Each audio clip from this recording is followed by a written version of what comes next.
Hello my dear friends. Today we are going to start the Code of Civil Procedure 1908 का section number 22 से लेकर 25 तक पढ़ेंगे, जिसकी हमारी हेडिंग है transfer of civil cases in CPC. यानी कि हमारे जो सिविल केसेस होते हैं उनको हम एक कोर्ट से दूसरे कोर्ट के अंदर कैसे ट्रांसफर करा सकते हैं और ऐसा कराने की ज़रूरत हमें क्यों पड़ती है और इसकी एप्लीकेशन हमारे कौन से सेक्शन में लगती है और किस किस के पास पावर है कौन से कोर्ट से सिविल सूट को उठा करके कौन से कोर्ट के अंदर ट्रांसफर कर सकते हैं। चलिए आइए देखते हैं, शुरू करते हैं हम सेक्शन नंबर 22 से। सेक्शन नंबर 22 हमारा कहता है power to transfer suit which may be instituted in more than one court. यानी कि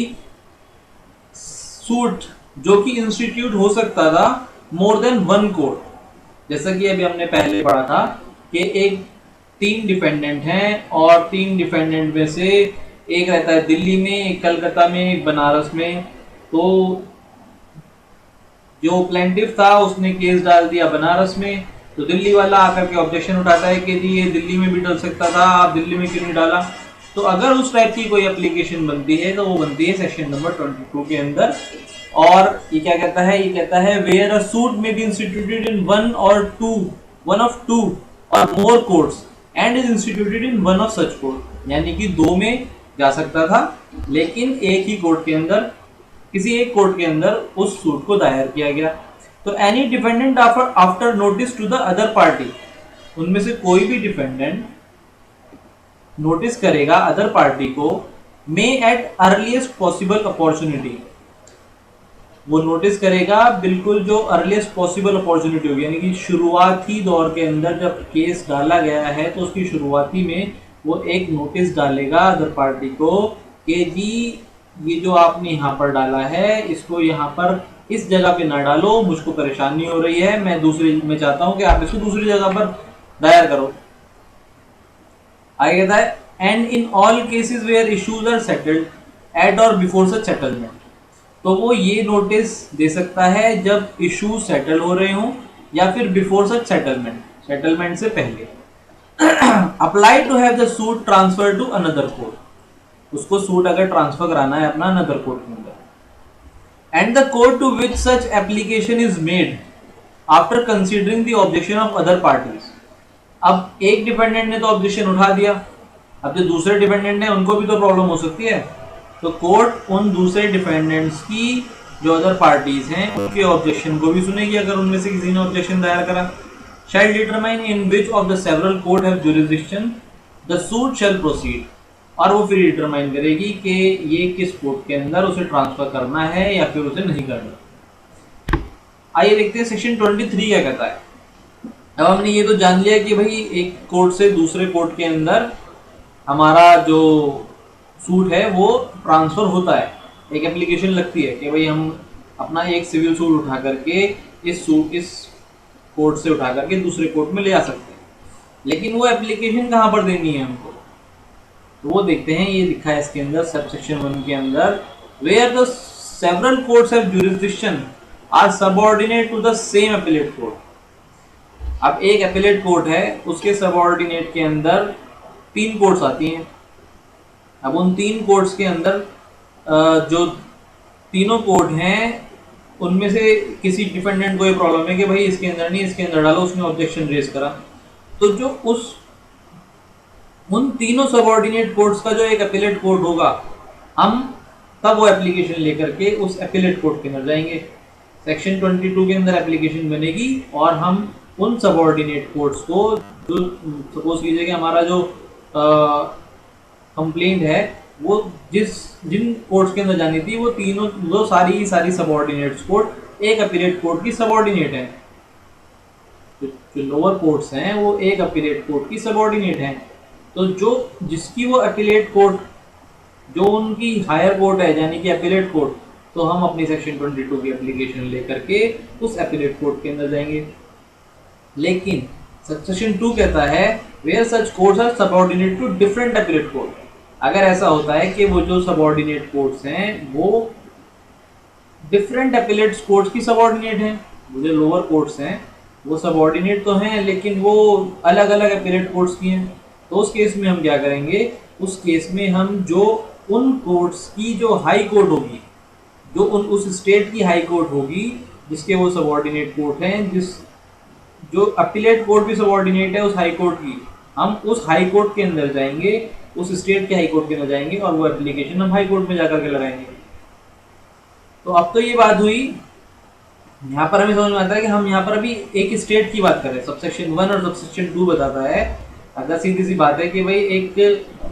जो सबऑर्डिनेट कोर्ट्स हैं यहाँ पर वो एक ही स्टेट के अंदर है, एक ही स्टेट के अंदर है, जब भी तो उनका सेम अपीलेट कोर्ट है और सेम हाई कोर्ट है।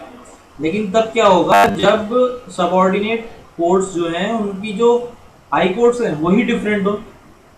तो ऐसे में उन्होंने बताया कि तब हम एप्लीकेशन को लेकर के उस हाई कोर्ट के अंदर जाएंगे जिस हाई कोर्ट के अंदर वो सूट लाया गया है।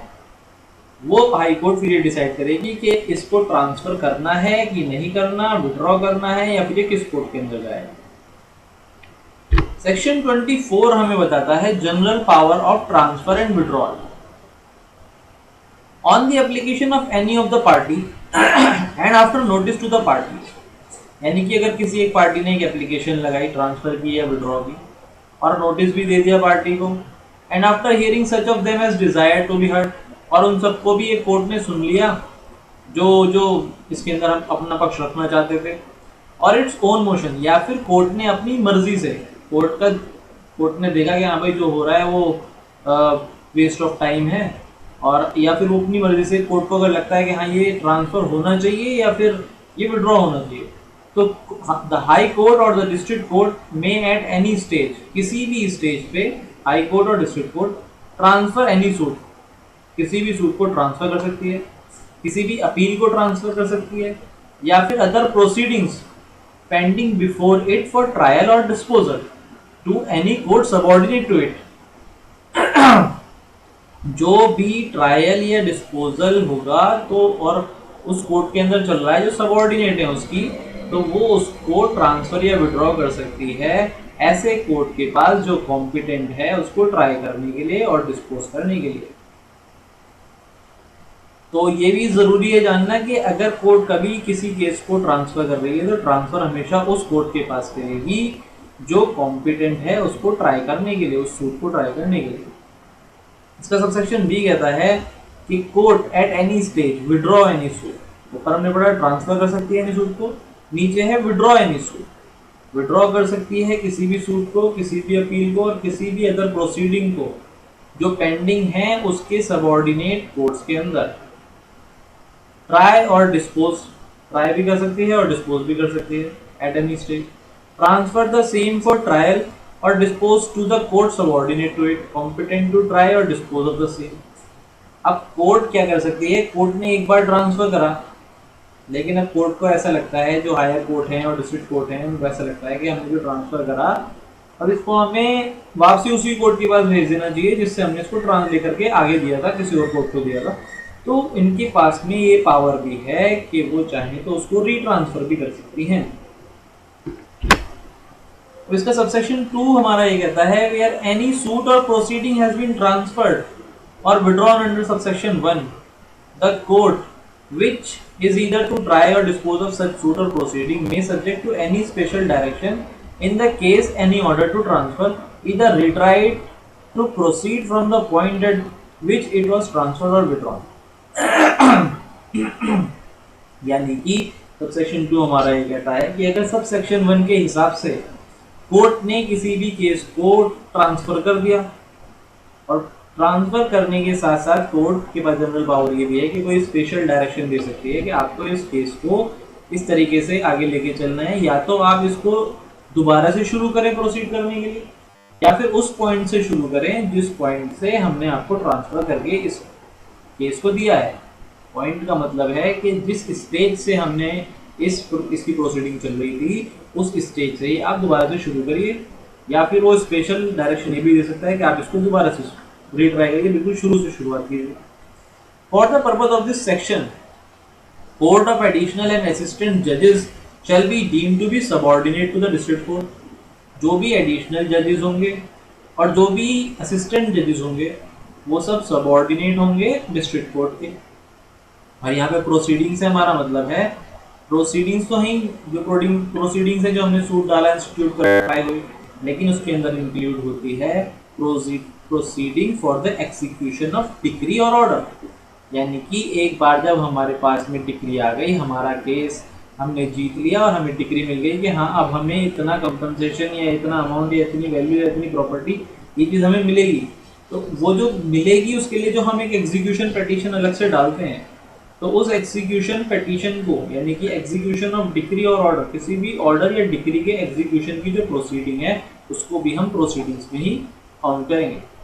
The court try any suit, transfer or withdraw under this section from a court of small cause shall for the purpose of such suit be deemed to be court of small cause। तो अगर कोई court ने transfer करा है कोई suit और withdraw करा है अंडर दिस सेक्शन, इस सेक्शन के हिसाब से किसी स्मॉल कॉज में से, तो for the purpose of such suit उसको हम मानेंगे कि वो कोर्ट ऑफ स्मॉल कॉज का ही था। Any suit or proceeding may be transferred under this section from a court which has no jurisdiction to try।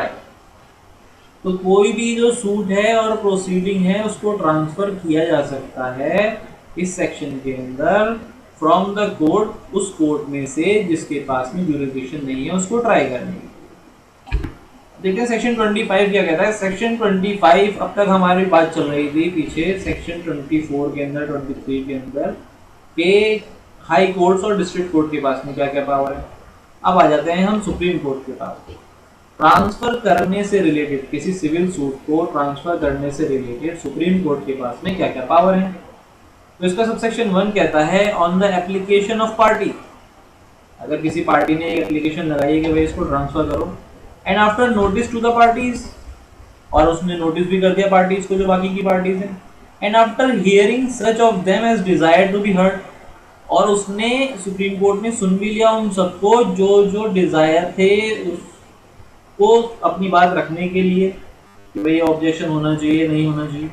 The supreme court में eight any stage, supreme court अपनी किसी भी stage पे, उस suit की किसी भी स्टेज पे अगर सेटिस्फाई होती है that an order under this section is expedient for the end of justice, एक ऑर्डर देना बहुत जरूरी है for the end of justice, direct that any suit, कोई भी सूट, कोई भी अपील या other proceeding be transfer from a high court or civil court in one state of to a high court or other civil court in other state. यानी कि supreme court के पास power है कि वो कोई भी सूट, कोई भी अपील या कोई भी प्रोसीडिंग को ट्रांसफर कर सकती है एक हाई कोर्ट से दूसरे हाई कोर्ट के अंदर, एक सिविल कोर्ट से दूसरे सिविल कोर्ट के अंदर, एक स्टेट के सिविल या हाई कोर्ट से दूसरे स्टेट के सिविल या हाई कोर्ट के अंदर। Every application under this section shall be made by the motion, by a motion which shall be supported by an affidavit. अब ये कहता है कि इसके अंदर हम जो भी एप्लीकेशन लगाएंगे, सुप्रीम कोर्ट के पास हम जो भी एप्लीकेशन लगाएंगे उसको, उसके साथ में हम लास्ट में एक एफिडेविट लगाएंगे उसको सपोर्ट करने के लिए कि हाँ जो हमने लिखा है जो वो सब कुछ करेक्ट है, उसके लिए एक लास्ट में एक एफिडेविट भी लगेगा for transfer of suit. The court to which such suit, appeal or other proceeding is transferred shall to any special direction in the order of transfer either retried proceed from the stage as at which it was transferred to it। यानी कि कोई भी suit होगा, appeal होगी या तो proceeding होगी, उसके अंदर सुप्रीम कोर्ट एक स्पेशल डायरेक्शन दे सकता है कि आपको किस तरीके से उसको प्रोसीड करना है, आपको उसको रिट्राई करना है या फिर आपको उसको वहां से शुरू करना है जहां जिस स्टेज से वो चल रहा था, जिस स्टेज से सुप्रीम कोर्ट ने उसको ट्रांसफर कराया। तो ये स्पेशल डायरेक्शन देने की पावर भी सुप्रीम कोर्ट के पास है। In dismissing any application under this section the supreme court may of its opinion that the application was frivolous or vexatious. अगर कोई एप्लीकेशन लगाई गई है और सुप्रीम कोर्ट उसको डिसमिस करता है इस ग्राउंड पे कि ये फ्रिवलेस या फिर वेक्सिशियस है, यानी कि ये बकवास है और ज़बरदस्ती टाइम वेस्ट करने के लिए एप्लीकेशन लगाई गई है। तो जिसने एप्लीकेशन लगाई है और जिसके खिलाफ लगाई है, उसके लिए सुप्रीम कोर्ट एक कंपनसेशन पे करवाएगा अपोजिट पार्टी से, जिसका अमाउंट 2,000 रुपए से ज़्यादा एक्सीड नहीं करेगा, 2,000 से ज़्यादा नहीं। The law applicable to any suit, appeal or other proceeding transferred under this section shall be the law which the court in which the suit, appeal or other proceeding was originally instituted or to have applied to such suit, appeal or proceeding। अब ये कहता है कि जी एक state के अंदर India के अंदर हर स्टेट के अंदर कुछ लॉज ऐसे भी हैं जो हर स्टेट के अलग अलग हैं, जैसे कि लैंड लॉज मोस्टली अलग अलग स्टेट्स के अलग अलग हैं। तो ये कहता है कि अगर हमने एक स्टेट से एक स्टेट के अंदर जहाँ पर वो हमारा ओरिजिनल यानी कि हमारे सूट को हमने दायर करा, जिस जगह पर हमने सबसे पहले अपने सूट को इंस्टीट्यूट करा, तो जो उस जगह का जो लॉ चल रहा होगा वही लॉ तब भी चलेगा अगर किसी दूसरे स्टेट के अंदर उस सूट को सुप्रीम कोर्ट ट्रांसफर कर देती है, तो उसके अंदर उस स्टेट का लॉ नहीं अप्लाई करेगी वहाँ की कोर्ट उसको डिस्पोज करने के लिए, उसको ट्राई करने के लिए, उसके ऊपर डिग्री पास करने के लिए जो लॉ अप्लाई करेगी वो अप्लाई करेगी उस कोर्ट का जिस स्टेट के अंदर वो प्रोसीडिंग सबसे पहले ओरिजिनली इंस्टीट्यूट हुई थी। तो आई होप कि आपको सेक्शन 22 से लेकर सेक्शन 25 तक समझ आ गया होगा। Thanks for watching Lex Judiciary by Zishan. Please subscribe my channel. Thank you.